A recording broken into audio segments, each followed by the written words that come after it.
Good morning, everyone. Welcome to the MiCAN June Summer Quarterly Members Meeting. We're going to spend just a couple minutes with a little bit of overview and some of the updates that we're working on, and then we'll do mostly some coalition building and wrap things up. And it's too bad you're not here in beautiful Mill Point Park, Spring Lake, to go kayaking later today. So there are a bunch of wonderful people here making this happen today. Most of you know me, Denise Keel, our executive director. Not with us today is Erica Bolden. Although she lives right close to us, she's on vacation, well deserved. So Erica is not with us today. She's our Line 5 coordinator, of course. And I'm going to let these 5 people introduce themselves. Colleen, you want to go ahead and tell them that you're helping out on the Zoom screen today?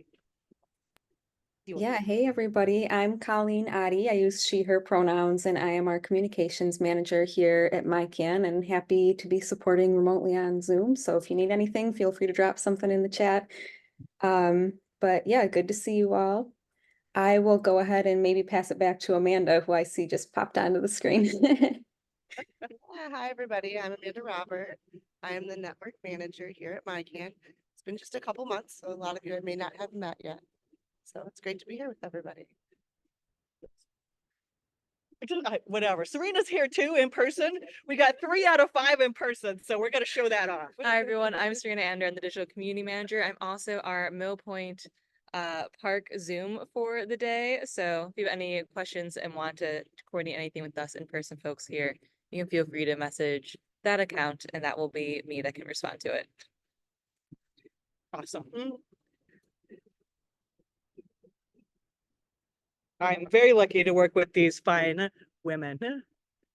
So I know a lot of you are longtime MiCAN members, but just a little bit of background for our mission, which we redid in the fall of 2022 in a strategic planning session to amplify, connect, and support all of you out there, the folks who are actually working on this bold climate action and equitable solutions. And really the way we see ourselves is the megaphone is that bottom circle, trying to amplify all of your great work, to then the connecting role, hosting meetings like this, trying to get leaders and climate folks from across the state to work together for real collective action, right? We're all doing so much in our local spaces, and it's MiCAN's role to help connect those and really shine that showcase that this is happening everywhere across our state in order to have the greatest impact possible on our climate mitigation and adaptation.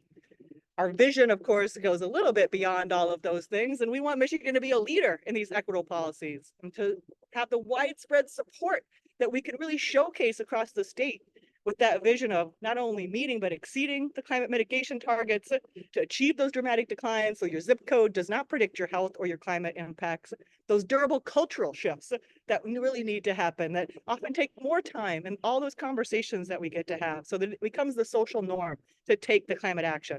And overall, we hope that we're cultivating a well-trained, well-coordinated, strong network of advocates who can demand the action that we need.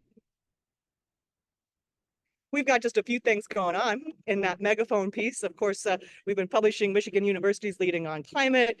We published our report on the higher education universities leading the way. We give out our Climate Champion Awards every year. Dana Nessel was our End the Era of Fossil Fuels mega champion last year. And one of our youth winners, of course, became a climate influencer. So there's a lot of familiarity in the MiCAN team with these wonderful folks helping make these things happen. And of course, Serena helps run our culture club, really thinking about how we utilize art, music, movies, film, books, all of it to make this transition.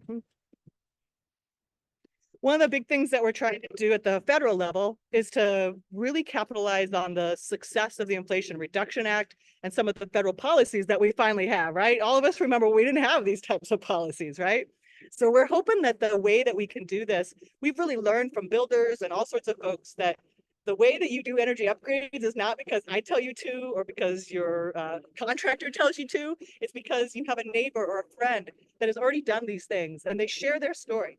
And so that's what we're hoping to do with this initiative, where you can also share your energy success story with us. So if you've made that insulation in your house, you've gotten to put those solar panels on, you've changed out to that heat pump, you've got that electric vehicle or charger, we really want to know about that so that we can share your success story with other members and inspire and supercharge that kind of climate action here in the state. And I'm sure Colleen is popping some links into the chat for us on all of these things. Thanks so much, Colleen.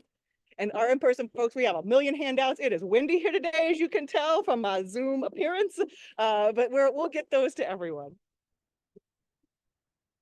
We're also here with Climate Action Campaign today. Woo woo. We are, of course, having a lot of pushback on the federal rules that our Environmental Protection Agency or Department of Energy are making about things like gas stoves, right? Cars, all the standards that we're doing. Hey, all those standards are attempted to be rolled back by the other side of the aisle in Congress right now. We have a petition going from Climate Action Campaign that you can sign to help show our members of Congress the support to defend our climate and defend all of these rules that are currently under attack. Indeed, the carbon pollution rule that we're very excited about looks like there will be a attack vote on this next week. So we're really going to need everyone to showcase that these rules are important, that we want our members of Congress to keep them intact.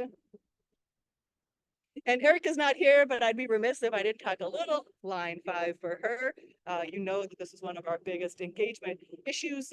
We've got a couple different actions about sending President Biden a message and also contacting those members of Congress and just educating yourself. And if you want, you know, especially those of you that are in the area, if you want to connect with Erica, she is hosting volunteer trainings, how to talk to elected officials, just doing a massive, wonderful job here in the 3rd Congressional District. So do make sure that you connect with her if you're interested in this one.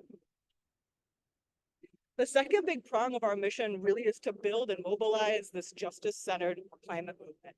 And we do that in a lot of different ways around the grassroots mobilization, kind of things that we're doing today, as well as the grass tops pieces. And our grassroots, I'm very proud to see a couple of steering committee members here today. Janet from Grand Rapids Climate Coalition is in person with us.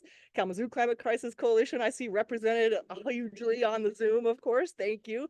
That steering committee really helps us align our priorities and again, really follow what you're seeing on the ground and hopefully then implement that at the state level.